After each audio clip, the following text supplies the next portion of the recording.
On the show today, we're talking about hosting giveaways and competitions on social media, when to do them, when not to do them, and what to consider. Welcome to Jersey Eye with the two Lauras, and another episode where we are sharing tips and advice for social media managers. If you're new to the show, welcome. We are the two Lauras, and we are here to help freelance social media managers like you to create a business you enjoy working in so you can have the freedom you want.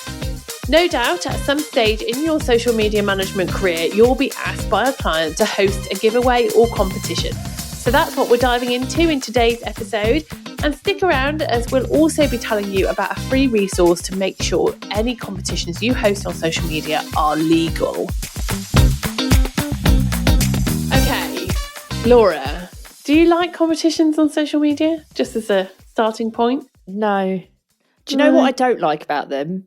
I don't like random people tagging me in competitions. Yes. That I'm not interested in, just so that they can win the competition. Yes. And like, they're my friends, I love them, but stop tagging me in crap competitions. Or at least tell me first. And can I just say, I have been tagged, I'd go thousands in my career, and I've never won a bloody thing. But now what bothers me even more is when you're tagged in something and you end up you get a DM notification in Instagram now, don't you? Oh, I've not seen. Oh, you mean like the Instagram notify you rather than the person sending you a DM? Yeah, so if I was to tag you now, you would get a DM. Right, with the tag. Okay, yeah. And I don't like that. I'm a bit protective of my inboxes. Yeah, it's a weird way to give notifications to people in your DMs, I think. Well, I know, yeah. So I personally, I feel like competitions on the whole have had their day.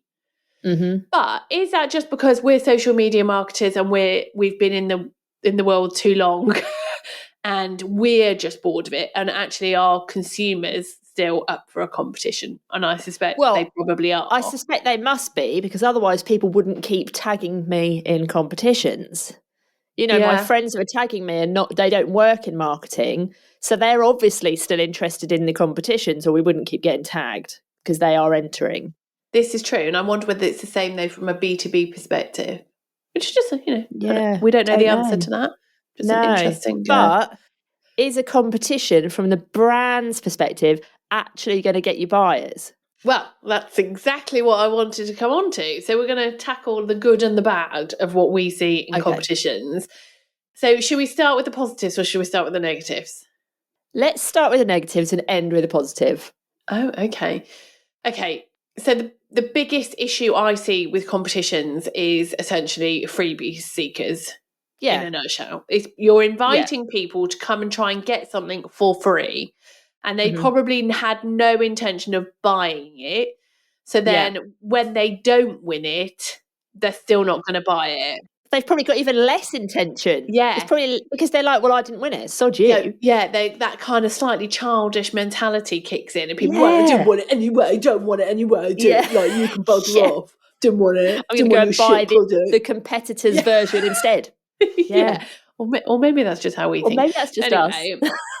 But you definitely run a risk of creating an audience of people who want things for free. Did you have this in the past? You had this with a client, didn't you? Yes. So I had a client who, actually, to be fair, it was before my time this happened. He took me on to deal with the consequences of what had happened. So he was selling garden rooms, these garden offices.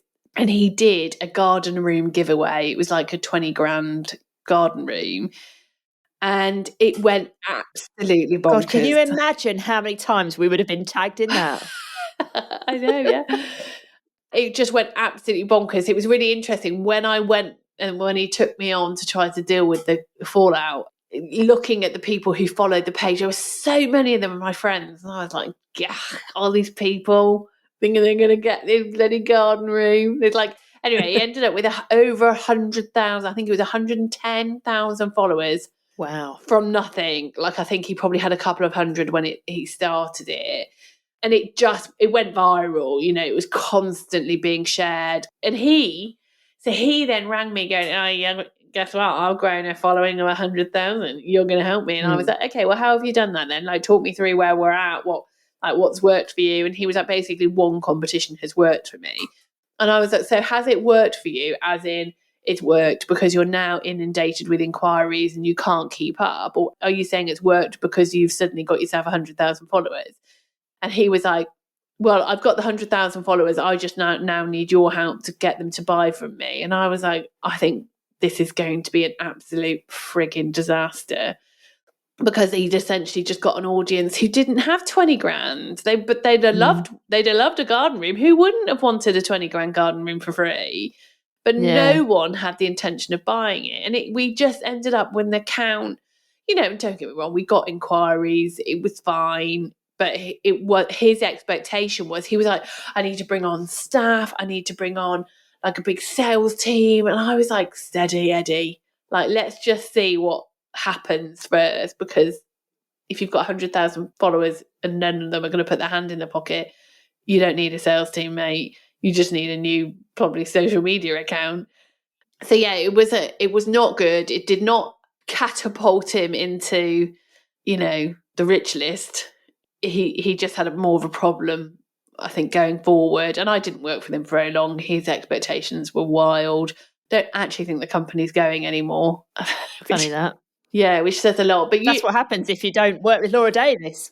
well, exactly. You lose me, you lose your business. And I think you made a point when we were talking about this earlier, in that actually, and I had this conversation with him at the time, that a 20 grand garden room, he'd have been way better to invest 20 grand. Like, and I know that's not what obviously the garden room would have cost him, but he'd have been better to invest that money in ads, in maybe other types of marketing. Probably even if he'd have only spent like 5 grand, he probably would have had better results. Yeah, exactly. And I did try to explain that to him, but he wasn't having any of it, because he was like, no, because I've done this. So he was like, wow, chuffed with what he'd done. But I think that's a really good point, that if, especially when they're higher value, slightly different than if it's like a 50 quid hoodie, but if it's a higher value product, I'd get your clients just to think a bit strategically about whether actually is this the right way to spend that investment in audience growth, because that's essentially why people do it, don't they? They're like, oh, I want more followers, or we need an injection of engagement, so let's do a giveaway. Like, I can totally picture it now when I've had this conversations with clients on years gone by. And actually, is that the best use of their time and money and resource? And often I personally think, being an ads manager, that you'd be better off investing that in ads, or maybe a different type of marketing altogether. But I think giveaways isn't always the answer. Yeah, or even just investing in better content. If you could, for example, if they need good video content and they don't want to spend money on a videographer, like that money they could have spent on ads or a competition, like it could be better spent there. I think there's just a whole conversation to have with a client there. And I think they'll appreciate that if you have those conversations and be like, look, this is one way you could invest your money, or you could do these other things that might have more strategic aligned results. And I think they need to really understand the impact that having a competition on their account has. And that, it might get more eyeballs, but they might not be eyeballs from people who've got credit cards that, they haven't already maxed out and that they're happy to spend money on. Yeah. And it's all very well having competitions where and it obviously would depend on the service or the product. If it was like a subscription of some, just win your first month or something, or win something, but they still going to have to be paying. Those kind of things are slightly different. So it does depend on the business model, and it does depend a lot on, as you say, the kind of objective of what it is they're trying to achieve. Yeah, and I think there's sometimes better ways to do a competition. So, for example, like, I don't know, if you were hosting an event, is it better to do a competition to give away a ticket to that event? Or is it better to do a competition where people who are coming to that event and are buying a ticket could win something else? Because then that's an incentive for them to buy a ticket to that event. So there's all these whole conversations that you need to just think about, which will lead us to the end result we actually want. Yeah, and to not be led purely by vanity metrics, which I think is a lot of what competitions and giveaways are. They're often like a gut like a quick reaction, aren't they? Like let's do a competition because that will help because Instagram reach is down this month or what have you. So they think that's the answer to their problems, whereas actually you're just going to end up with another 1,000 followers and still your engagement potentially is still going to hit rock bottom in 6 weeks' time. It's better to, and like you say, is it not better to maybe look at injecting a bit of that cash into some better content or what have you? Yeah. And I think also you just have to think about what are people going to do afterwards. So for example, like sometimes if you're using a competition to give away something that you're launching because it's brand new, if the first time they're hearing about that thing is that they could get it for free, that's like taking away the value of that thing. Like launch it first. Yeah, but also on that, particularly if it's like a high ticket, like a holiday or a car, it kind of screams scam to me. Yeah.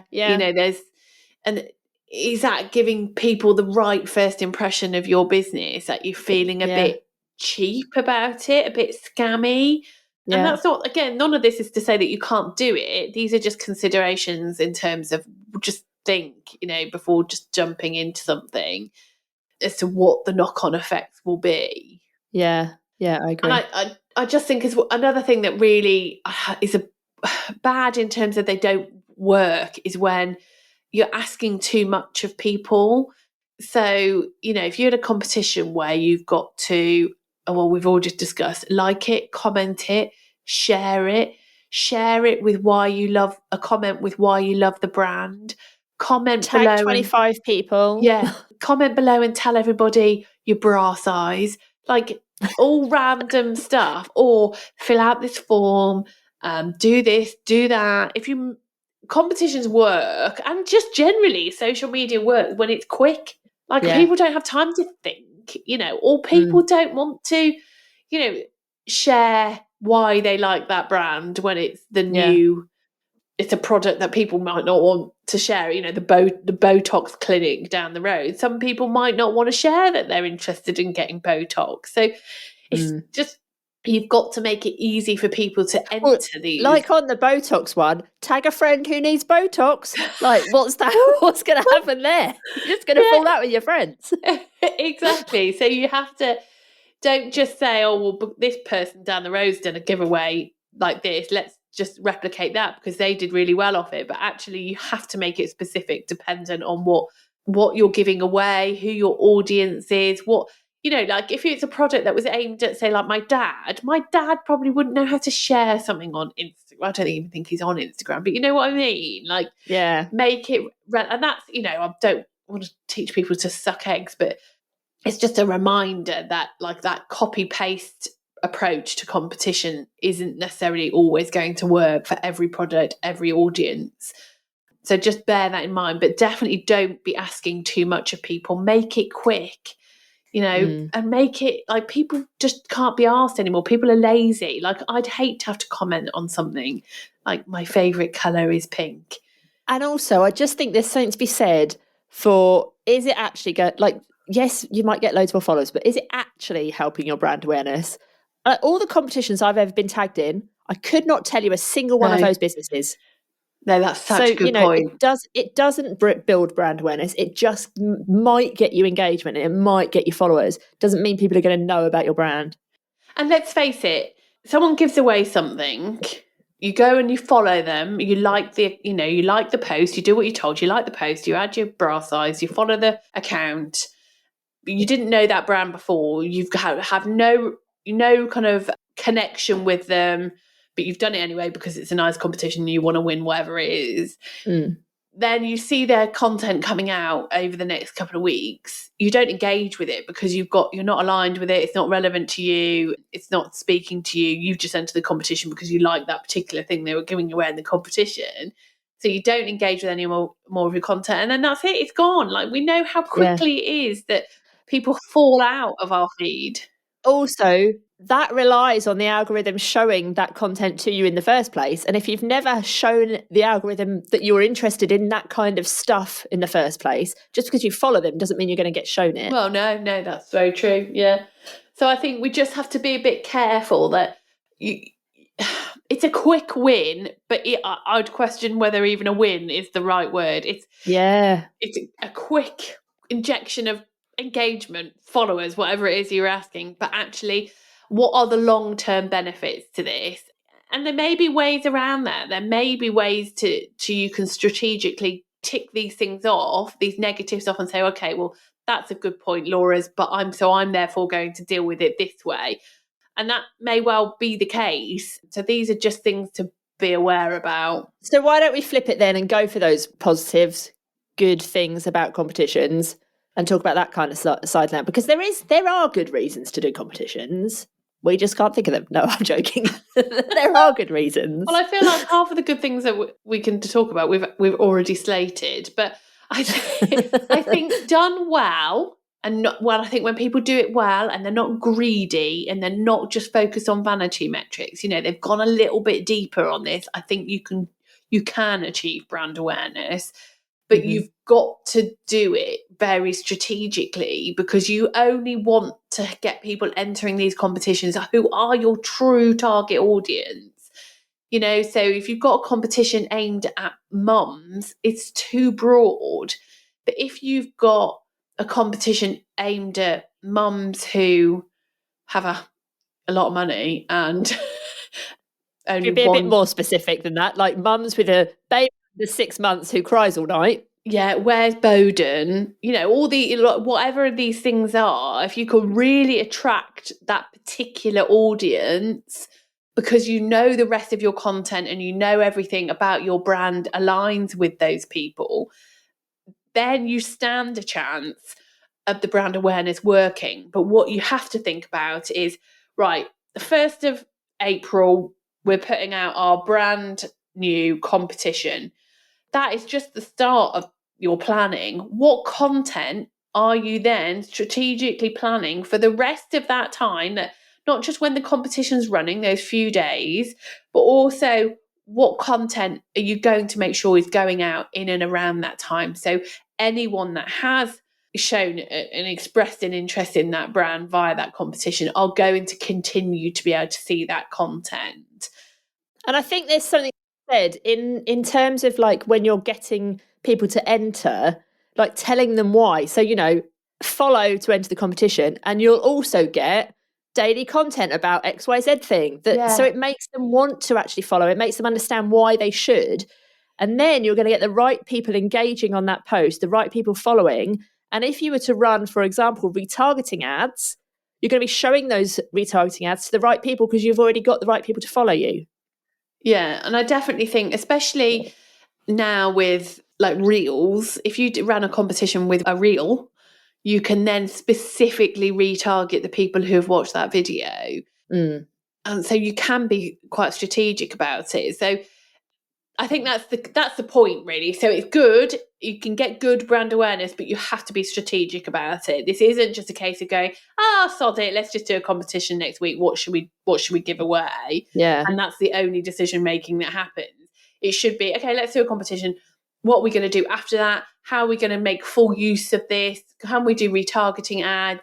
But also, if they work with an ads manager and it isn't you, have a conversation with them, because it may completely bugger up what they're doing to suddenly have a load of randoms on the, messing with their custom audiences. So do bear that in mind, but I'm trying to stay positive. And on that kind of brand awareness side of it, a lot of competitions now, and I am going to be a bit negative, but a lot of competitions now, they do it in collaboration with another brand, which can work really well. So it's like as long as they're very aligned. So they've got similar audiences. So the benefit of you doing competition with that other brand is that essentially your content, or your competition in particular, but hopefully then subsequently your content, gets shown to this new audience that is very much aligned with you. Now that is a good thing. What isn't a good thing and drives me up the flipping wall is when you have a competition with 10 people and you've got to go and like 10 different brands and follow them all and comment on them all, your favorite color and your shoe size, and that's a full-time job. Like it's so annoying. But again, that's my personal opinion, it may And back in the work. day when they used to run those, every single one of the brands used to post their own posts. So you literally did have to go and comment on like all 10 posts. Where like on Instagram, for example, now with the collaboration feature, you could just hopefully comment on one post. But yeah, that would drive me up the wall. Yeah, but to try to remain positive, so collaboration competitions can also, if again done well, done strategically, can actually be a good thing in terms of audience growth. And I think there's something to be said for like the whole goodwill thing. Like if you're doing a competition to your existing audience, your existing buyers, you know, the people who are already loyal followers, that builds really goodwill with them because they're like, oh, you know, I've bought from these people before and I love their stuff and now I could potentially win it for free. That's way better, I think, than just using a competition to try and reach new people. Yeah, 100%. Well, we've done that a lot, haven't we? We've given people pizza for their tea. We've done brownies. We've done, you know, loads of little things. And they're only small. They're just little things, but it's kind of just nice every now and again to say, look, guys, we know we want to be nice. We know social media is tough this week. Who wants a brownie type of thing? And it's just a nice thing to do. I'll tell you what, I'm going to put a post in our Facebook group. Go to the socialmediamanagershub.com and I'm going to put a post in there to give you a pizza for tea. You have to be in the UK. We can't send a pizza to like Australia. Go and comment on there and we'll send you a pizza. Not everyone, just one person. You have to be nice about us. You don't have to tell us your bra size. We'll put the link in the show notes. Okay. Laura's face right now, it's like, oh my God, are we really going to give away pizza? Yes, we are. Okay, that's fine, as long as you remember. Okay. Add it to your to-do list. Drop into our DMs if you don't see a post in Facebook. Yeah, because Laura Moore has forgotten. Yeah, no, okay, let's do that. I'm happy with people having pizza. There we go. Okay, so there's the good things, good brand awareness, good collaboration opportunities, good for like goodwill and being just nice. We've covered a lot of the kind of bad things, but I think one of the most important things we probably need to touch on with all of this, because at the moment, a lot of what we said obviously is just our opinion, but there are some things which are fact when it comes to competitions, and that is the policies of the platforms themselves. Yeah. And they change all the time, and it's your responsibility as a social media marketer to make sure that you are aligned with what is right or wrong for running competitions. So, for example, 9 times out of 10, it will say that you have to state in that competition that competition is not being run in association, conjunction, whatever, with that particular platform. So there's things like that which you normally have to state on that competition. There'll also be things like you'll have to have terms and conditions. And I think that's a legal responsibility for any kind of competition. So you may need to get your client's legal team potentially to write up some terms and conditions that you have linked on a Google Doc, I guess is fine nowadays. So there's all of that side of thing, and each platform will be slightly different as to what you can and can't do. So, for example, and I don't actually know whether this is the case anymore, so please go and do your own due diligence because it probably changes every week. But you used to not be able to tag somebody. You could ask them to share, but you weren't able to ask, this is Facebook I'm referring to, you weren't able to tag someone. You weren't able to bring someone to that post by tagging them. You could as a condition of entry to a competition.